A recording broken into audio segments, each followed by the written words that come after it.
process of reviewing and selecting a successor to Justice Souter has been rigorous and comprehensive, not least because of the standard that Justice Souter himself has set with his formidable intellect and fair-mindedness and decency.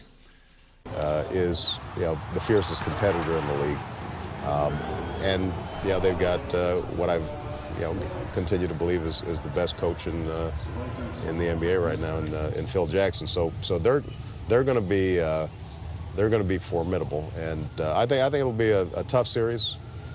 Boston's. The challenges are formidable, and the stakes are high. Be an incredible and formidable platform to discuss this issue.